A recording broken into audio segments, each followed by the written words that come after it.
जय हिंद दोस्तों, स्वागत है आप सभी का एक बार फिर से हमारे यूट्यूब चैनल दी कॉपी पेन में। तो पिछले वीडियो जो शिक्षण अधिगम सिद्धांत का लास्ट वीडियो था, या यूँ कहें कि वो शिक्षण अधिगम सिद्धांत के अंतर्गत जितने भी टॉपिक हैं उसका लास्ट टॉपिक था। तो जितने भी टॉपिक थे वो सब कवर हो चुके हैं। अब हम अ, कम से कम 100 प्लस, ठीक, या 100 प्लस बहुविकल्पी प्रश्नों को कवर करेंगे। तो ये वीडियो जो है वो पार्ट 2 में होने वाला है। पहले पार्ट में हम लगभग 50 प्लस या 50 प्लस या 60, मतलब इतने ही क्वेश्चन कवर करेंगे। नहीं, वीडियो काफ़ी लंबी हो जाएगी। इसके बाद इतने ही क्वेश्चन हम अपने अगले वीडियो में कवर कर लेंगे, ठीक।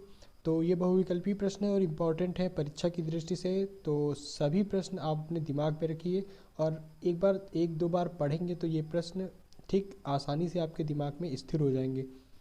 तो चलते हैं अपने पहले प्रश्न की ओर।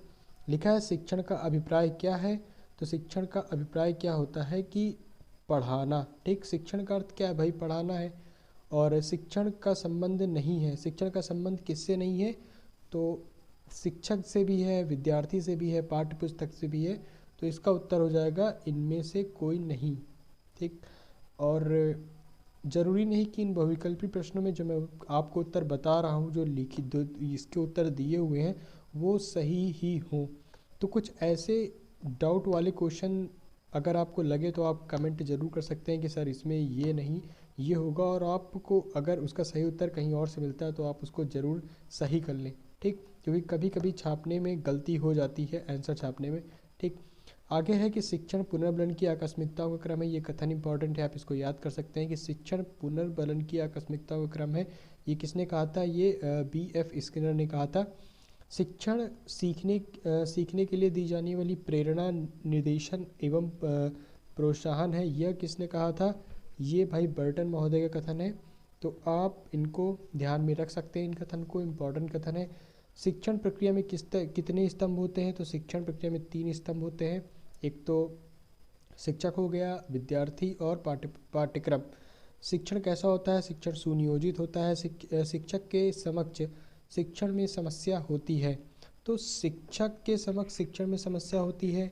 शिक्षण माध्यम की समस्या भी हो सकती है, सह शिक्षा भिन्नता, वैयक्तिक भिन्नता, तो ये सभी हो जाएगा इसमें, ठीक। इसके बाद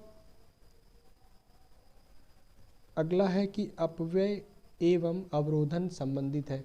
तो अपव्यय और अवरोधन किससे संबंधित होता है, ये विद्यार्थियों से संबंधित होता है। सा विद्या या विमुक्तये, शिक्षा का उद्देश्य किस विचारधारा का मानना है। तो ये आदर्शवादी विचारधारा का मानना है कि सा विद्या या विमुक्तये, संपूर्ण जीवन ही शिक्षा है। यह कथन किसका है, यह कथन स्पेंसर का है। ब्लूम द्वारा प्रतिपादित शिक्षण उद्देश्य क्या होता है, तो ये ज्ञानात्मक, भावात्मक और क्रियात्मक। अगर आपको वो वीडियो में मैंने आपको बताया था कि ब्लूम के द्वारा प्रतिपादित शिक्षण उद्देश्य, तो ये वही है। तो ये तीनों हो जाएंगे उसमें। अन्वेषण संबंधित होता है ज्ञानात्मक उद्देश्य से। संप्रेषण की विशेषता क्या होती है, विचारों की गहनता, पारस्परिक अंतः प्रक्रिया, अनुभवों तथा भावनाओं का आदान प्रदान। तो इनमें से सभी हो जाएगा। संप्रेषण का कार्य क्या होता है, तो संप्रेषण कार्य ज्ञानेंद्रियों को क्रियाशील करना, कर्मेंद्रियों को क्रियाशील करना, अनुभूति करना। तो इसमें भी उपरोक्त सभी ऑप्शन सही हो जाएगा। पाठ्यवस्तु विश्लेषण विधि में प्रयुक्त होता है।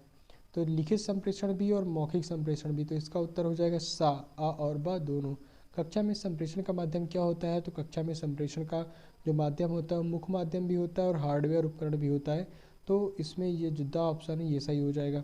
कक्षा में संप्रेषण का प्रारूप कैसा होता है, तो कक्षा में शाब्दिक और अशाब्दिक दोनों संप्रेषण होता है। अशाब्दिक संप्रेषण का आकलन किया जाता है तो ग्लोब की प्रविधि से। अशाब्दिक संप्रेषण का आकलन किया जाता है ग्लोब की प्रविधि से। शिक्षण प्रक्रिया के पक्ष है तो शिक्षार्थी, पाठ्यवस्तु और शिक्षण, इनमें से सभी हो जाएगा। शिक्षण सिद्धांत का अधिनियम है, तो अभ्यास, प्रत्यक्षीकरण, क्रियाशीलता, ये भी ऑप्शन था इसमें सही हो जाएगा। मनोवैज्ञानिक शिक्षण सिद्धांत को किसने दिया, तो शिव के मित्रा, ये हो जाएगा। दार्शनिक सिद्धांत का प्रतिपादन किसने किया, तो ये सुकरात हो जाएगा।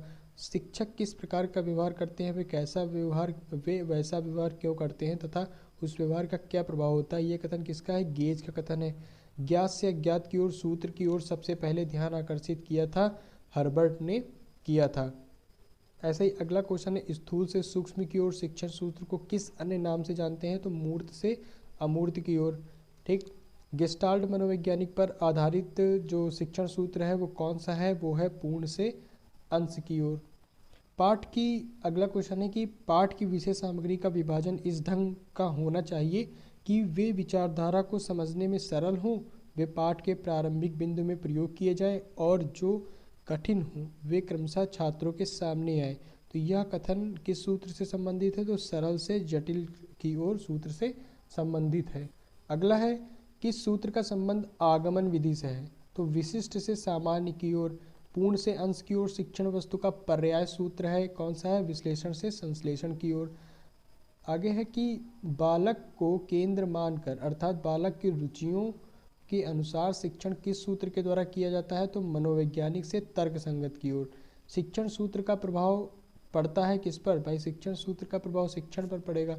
पहले छात्रों को पूर्ण ज्ञान प्रदान किया जाता है, उसके पश्चात पूर्ण से अंश किए जाएं, पूर्ण के अंश किए जाएं, तो ये विश्लेषण के अंतर्गत आता है। ऐसी वस्तुएं स्थूल कहलाती हैं जो बालक के संपर्क में आती हैं और विचारों को उद्बुद्ध करती हैं। ये किसने? ये पेस्टोलॉजी ने कहा था। सन 1982-83 के विश्वविद्यालय अनुदान आयोग कार्यशाला के लिए संगोष्ठियों का आयोजन किया, तो इसमें हो जाएगा 27। ऐसे ही व्याख्यान विधि में छात्र क्या बने रहते हैं? व्याख्यान में निष्क्रिय बने रहते हैं। ठीक, क्योंकि जो व्याख्या होता है वो अध्यापक करता है। स्पष्टीकरण युक्ति की विशेषता नहीं है, तो इसमें उपयुक्तता, क्रमता और भाषा सभी हो जाएगा, तो इसका ऑप्शन क्या हो जाएगा? उपयुक्त सभी। स्पष्टीकरण युक्ति का प्रयोग किस विषय के लिए विशिष्ट रूप से होता है? तो ये सामाजिकरण विज्ञान हो जाएगा, सामाजिक विज्ञान हो जाएगा। भाषा शिक्षण हेतु उपयुक्त युक्ति कौन सी है? तो ये होगी कहानी युक्ति। पर्यटन विधि से छात्रों में विकास होता है, तो भाई पर्यटन विधि से निरीक्षण और अवलोकन का विकास होता है। भूगोल शिक्षण हेतु उपयोगी युक्ति क्या है? तो पर्यटन युक्ति है। ठीक, विद्यालय पर्यटन सबसे पहले किस शिक्षा शास्त्री की देन है? तो ये प्रोफेसर रॉय। सन 1960 में शैक्षिक क्षेत्रीय पर्यटन पर शोध कार्य किया था, किसने किया था? डॉक्टर एलन ने किया था। पर्यटन सबसे अधिक सहायक है, तो भूगोल शिक्षण में पर्यटन अधिक सहायक है। पर्यटन वाला क्वेश्चन इंपॉर्टेंट भी है।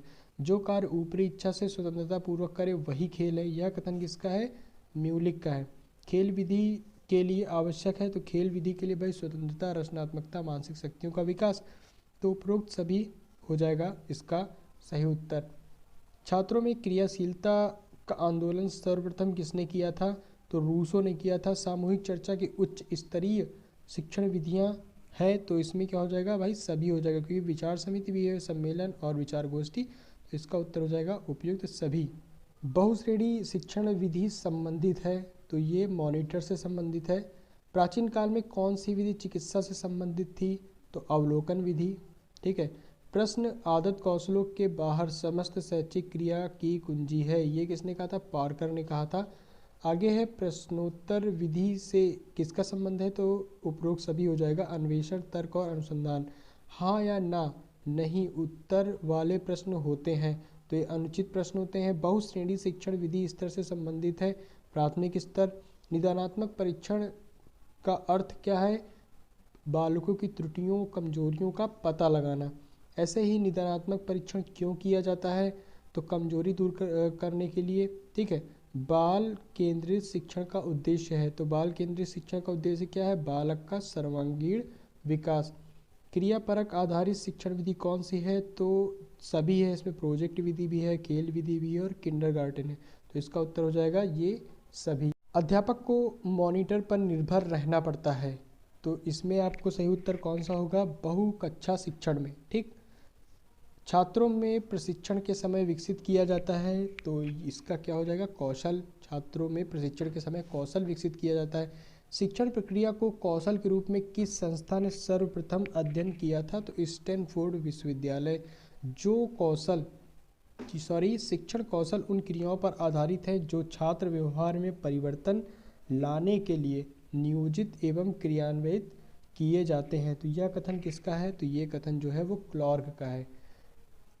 आगे है be coming better teacher A micro teaching approach, ये किसकी पुस्तक है? तो इस पुस्तक के राइटर का नाम है डॉक्टर वी के पासी।